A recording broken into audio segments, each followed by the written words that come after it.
This video is made possible by our loyal Patreon supporters. Visit patreon.com/Psychetruth. I have tons of awesome videos already ready for you. You can join me on Amazon Prime Video.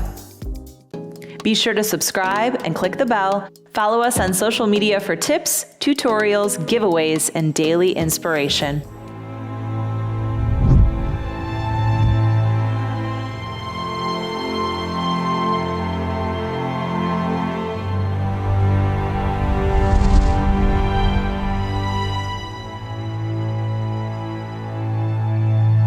Hi, welcome. It's Julia, and I'm so glad that you're here today. I have an awesome yin and restorative sequence just for you. I know we're hot off of some pretty intense workouts, so this is just in time to get you stretched out. Yin yoga is actually modeled after the same meridian lines that you might work on in acupuncture. So today we're working on the liver and gallbladder meridians. That doesn't necessarily mean that we're working on those organs specifically, but we're going to be addressing those meridian lines. And this helps us stretch out some of the muscles that we probably got pretty tense and tight in our previous workouts. So for this sequence, we're going to hold poses for a longer period of time. So that means don't go into them as intensely right off the bat. Know that intensity and sensation is going to build over time. We're going to get started on our backs. So come on down. To start, we'll come into reclined shoelace. That can be a pretty advanced pose if you're feeling tight in the hips. So I want to start with an option of just a figure 4. So if you're feeling pretty stiff, you might just cross your shin over your thigh and take your hands behind the opposite thigh. And this is a great place to be. If you do want to approach the shoelace position, you're going to slide thigh on top of thigh, grab for the bottom shin, or take your hands out to your ankles. So as we work with shoelace, you're going to feel the outer top hip receive a nice release. If it's so sensational that you're holding your breath, it's probably too far, and I want you to drop down to one of the previous positions that's a little less intense. I teach yoga in public classes weekly, and consistently, yin has been the class that is growing the most. I notice more and more yogis seeking out this style of practice. It's very unique in that we are working with muscles and fascia, and we're creating healthy joint relationships. But also because we're working with our meridian lines, we get this energetic balance. With the liver and gallbladder lines that we're targeting today, we're working with the outside panel of the hip and thigh all the way up through the side of the body, but majority of our work is going to stay near the hips, as well as the inner thigh and the groin. So we're going to release some muscles that tend to get pretty bound up when we are working with agility and balance and stabilization, which is what we did previously. Take a few more breaths here on this side. There's no specific breath pattern that you need to adhere to in this practice, but I do want you to pay attention to whether or not your breath is flowing. If your pose is so intense that you hold your breath, it's probably too intense for you to hold for a long period of time, so it's better served to just relax a little bit. Take one more inhale and exhale.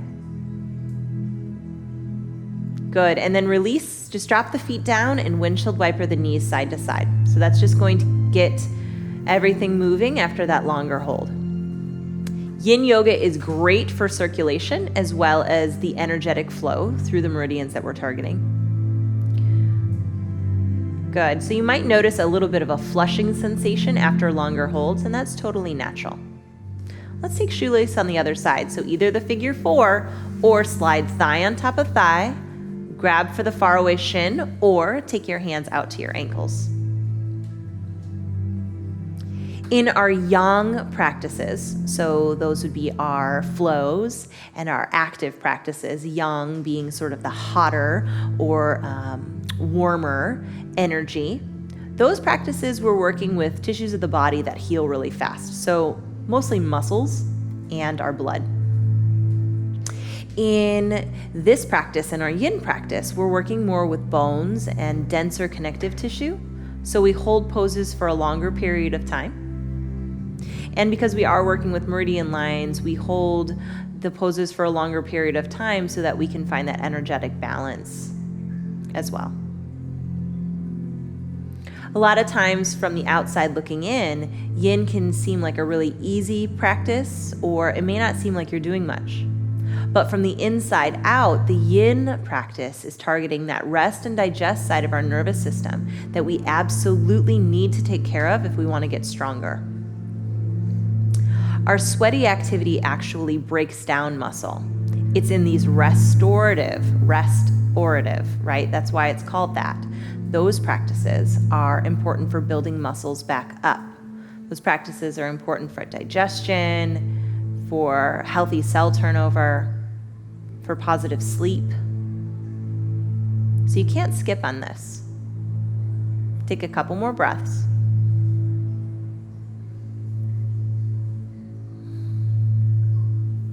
Good. And then release, feet down, windshield wiper the knees side to side.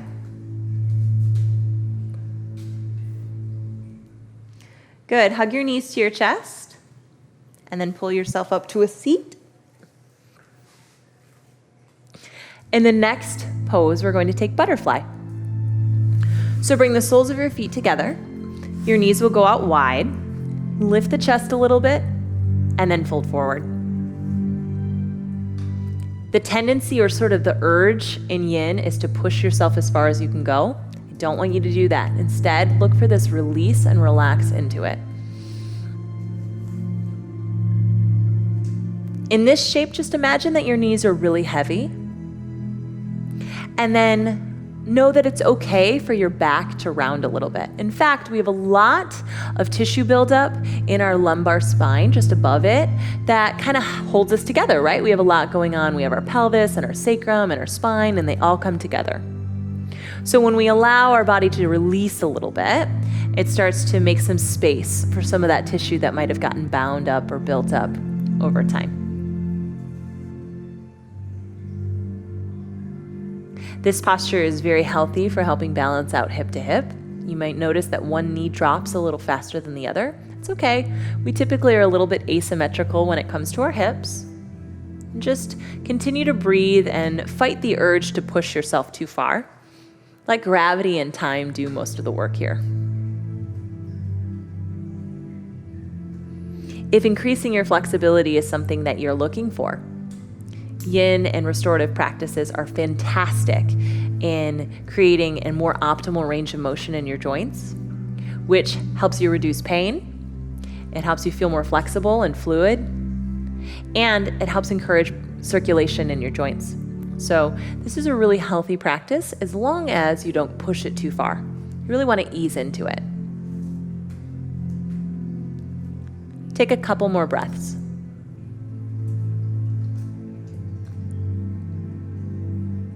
One more in and out. And then use your hands to push yourself up. Good. You're also going to use your hands to close the knees so that the inner thigh muscles don't have to fight back. They can just ease back in. Good. Swing yourself out long, the long edge of the mat, and we'll take Dragonfly. So in Dragonfly, you'll send your legs out as wide as they'll go naturally. So you don't have to push yourself wider. And depending on how your pelvis is set, that will determine what your natural width is. So typically women, we tend to have it a little bit wider set and our feet will go out more to the side. And for men, they tend to be a little bit more narrow set. So go to where your natural edge is. Then from there, walk each of your sit bones back just once and then fold forward. It's totally okay to be on your elbows or your hands here. You don't have to lay your chest all the way down to the ground. Do notice if you are tensing up your leg muscles. In yin, you want your muscles to actually be pretty soft. This is not about pulling yourself into the deepest muscular stretch you can go. Instead, this is about loosening up bound up connective tissue. So we talk a lot about balancing effort and ease in yoga. And in a yin practice, sometimes the effort is reminding your brain not to push too far. When it comes to weight loss goals or looking to feel more fit and healthy in our lives, we need to take time for these practices so that we're really paying attention to the rest and digest side of our nervous system.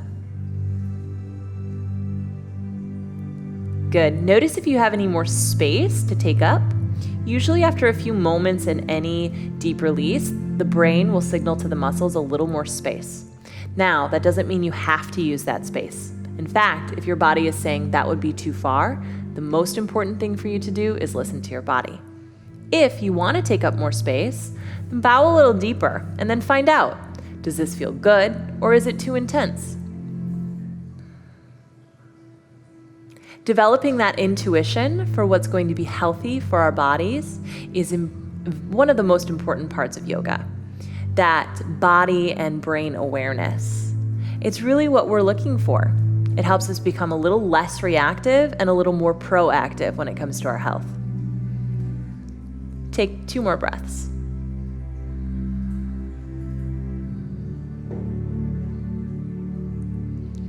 Good. Again, we're going to use our hands to come out of this pose so we don't overstress the inner thighs and the backs of our knees.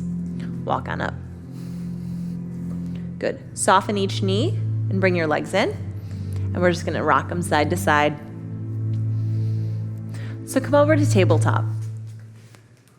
Hands and knees. From here, we'll go into sleeping swan. In yin, very often they'll take a common pose and kind of give it a special yin name. So sleeping swan is actually just like half pigeon. Bring your knee to the outside edge of the wrist.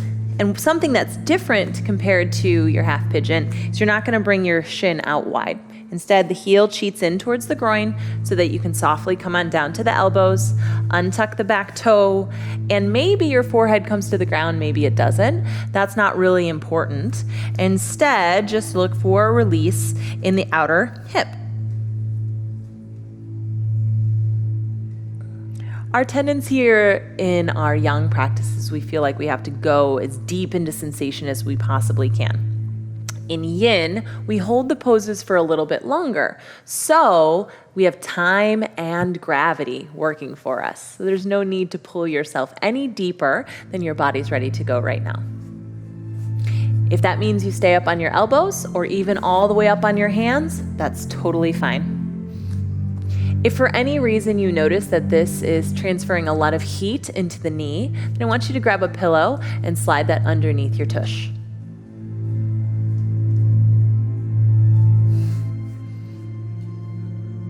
When we release some of the built-up tension in the body and we recognize that that feels good, like it feels like we're doing something beneficial for ourselves, our brain recognizes that too, and we get endorphins. These are the happy chemicals that we want our brain to release into our body so that we have an overall sense of well-being and peace. Our brain creates these reward pathways when we do something good for ourselves. And the more often we can engage in the healthful activities, the stronger our brain-body connection is made. Basically, synapses that fire together, wire together. And the more often we take part in things that are really healthy for us, the easier it is for our brain to recognize that, and the more quickly we feel the reward. Take about 3 more breaths here. It's really normal in a longer hold that you might feel little pins and needles in your fingers and your toes. That's usually just a circulation, and it's actually a positive thing because as we come up out of this pose, you'll notice that you then have this release in the knee and the hip. You can even move it in little circles. So that compression and then relaxation from the compression and release from the compression actually helps with circulation and blood flow. But if the sensation that you feel is something more akin to a sharp or shooting pain, that's your brain saying too far, too much, and a good indication that you need to back out. We'll take the sleeping swan on the other side. So the knee is going to come up to the outside of the wrist. Your heel can cheat in towards the groin. And notice if your pelvis feels stable. If it doesn't, grab a pillow and slide it underneath your tush. Untuck the back toes, come down to the elbows. So again, we're not worried about whether or not your shin goes parallel with the front of the mat. Honestly, most of our skeleton, most of our bone structure doesn't support that alignment anyways. Instead, what we want to do is we want to look for some deep release in the outer hip, no pain in the knee, and an overall sensation of well-being for the lower body.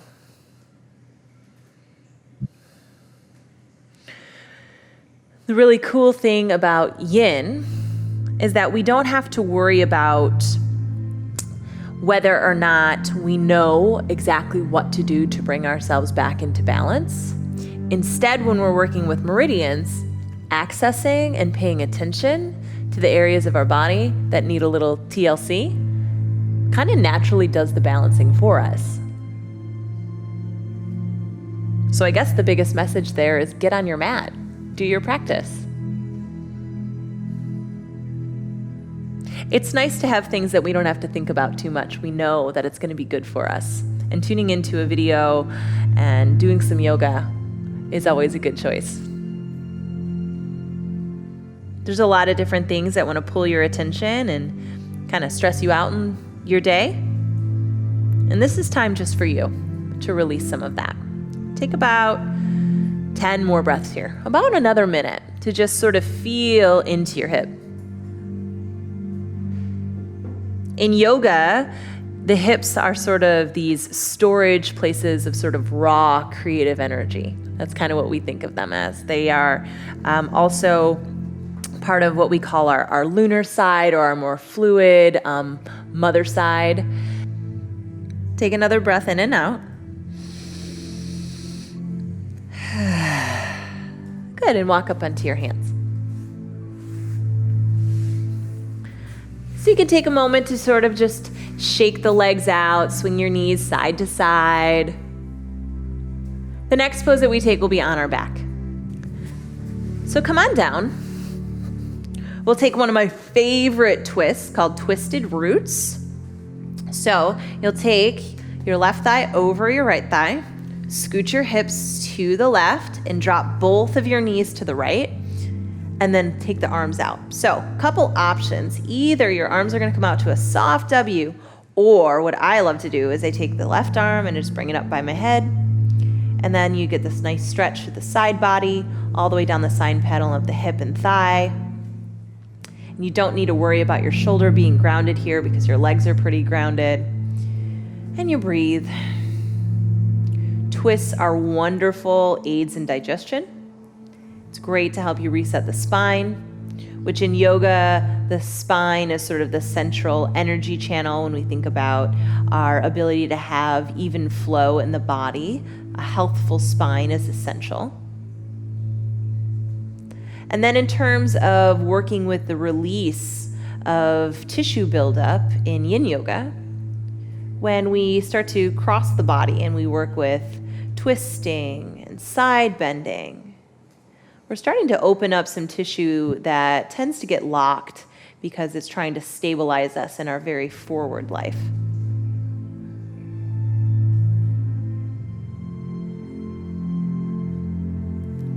As you breathe here, allow your belly to fill with your breath.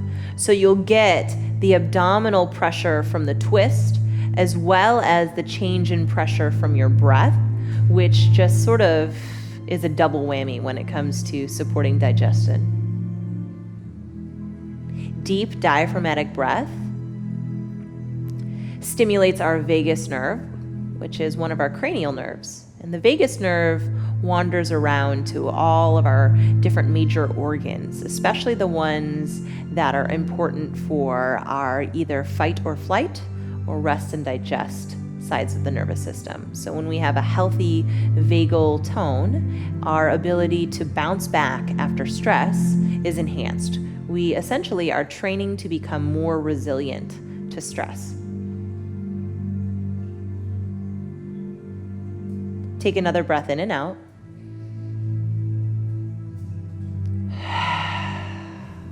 And swing your legs back to the middle. Uncross your thighs. We'll take twisted roots on the other side.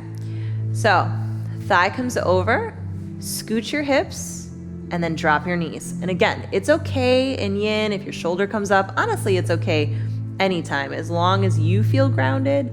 As long as you feel grounded, the brain then allows the body to release a little bit. If taking your arm up next to your ear feels a little bit too much, you can always take your arms out to a W. Something I love about yin yoga is that we really work with the body's sort of natural organic shapes.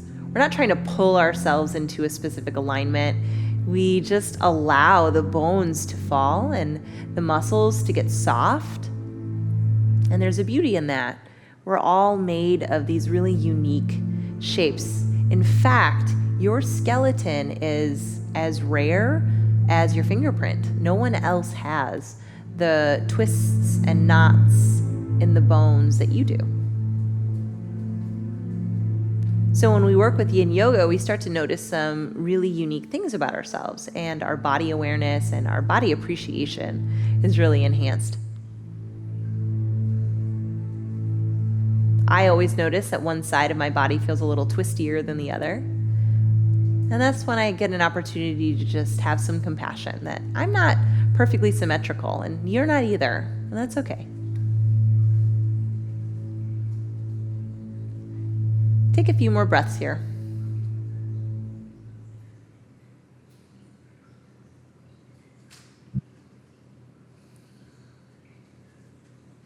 Can you hear your own breath?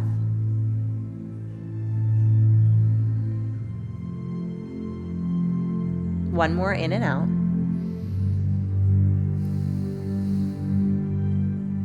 And return to the center. Scoot your hips back to the middle. Hug your knees into your chest and pull your thighs down into your rib cage.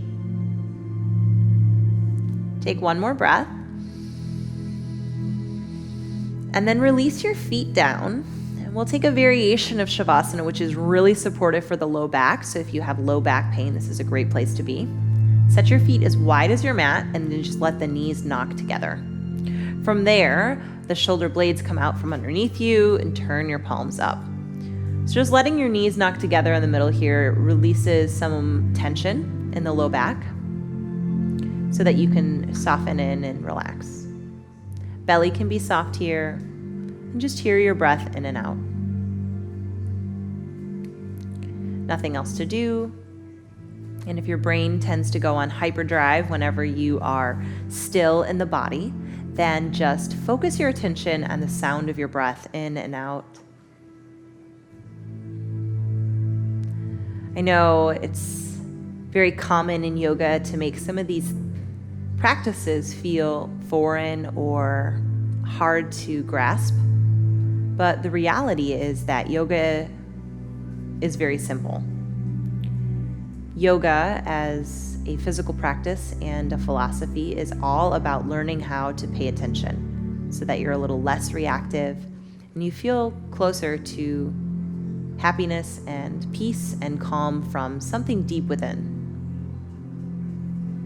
Take a few more moments here, just lying down on the ground, just noticing how soft and relaxed you can be.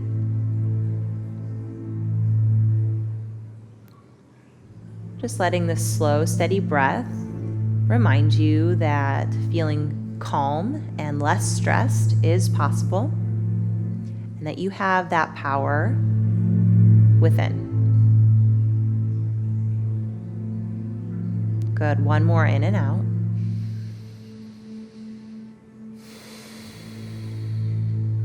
And then roll over to your side.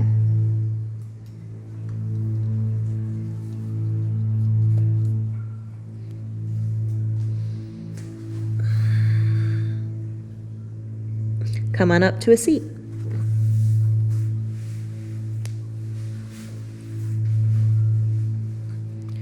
We'll meet with hands at heart center. Thank you so much for taking time for yourself. It's important to slow down and get rest and relaxation whenever you can. I hope you feel a little more calm, centered, and peaceful.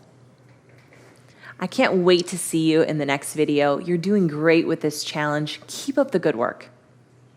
Until next time, namaste. Today's bonus tip is all about some of the comfort foods that we love, as well as what the heck's up with gluten-free. I want you to feel empowered, especially when food trends come to get you. All right, so let's tackle this gluten-free thing. Gluten is something that's found in wheat and lots of other carbs. And for some people, they can't digest it very well in their body, and some people can't digest it at all. So a lot of brands have been coming out with gluten-free options. So they're substituting a different carb. So perhaps it's something like rice or potatoes.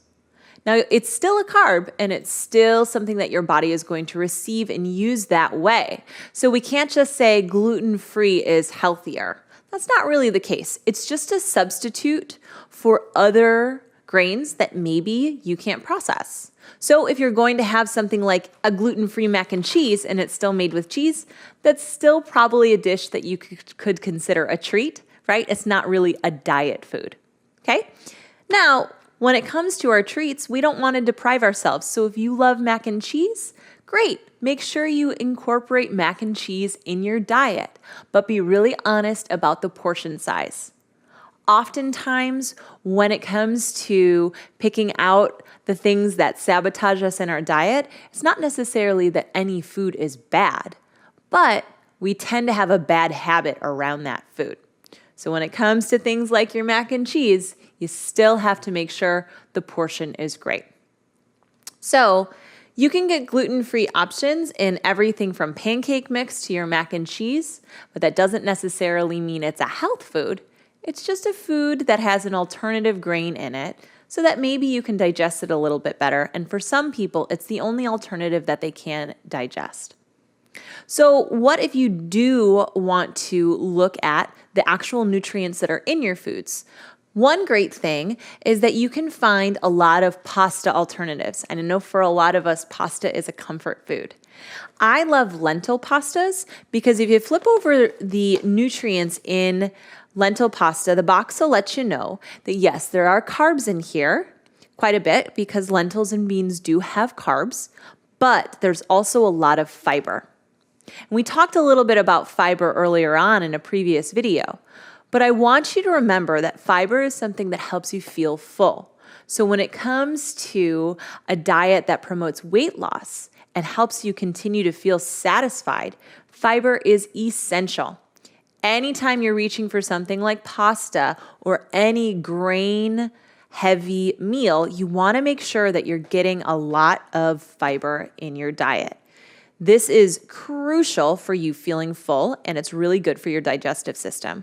Something that's great about things like lentil pastas is you also get a little extra protein that you might not get in your wheat pastas. So for example, a serving of this edamame fettuccine, which is just really soybeans, right? It's a bean fettuccine. You actually are also getting 24 grams of protein, which is awesome. Protein, fiber, and healthy fats are great ways for you to feel full. So now that you're starting to getting the hang of this healthy eating thing, you probably have noticed that I'm asking you to pick up the box, turn it over, and actually look at what is inside.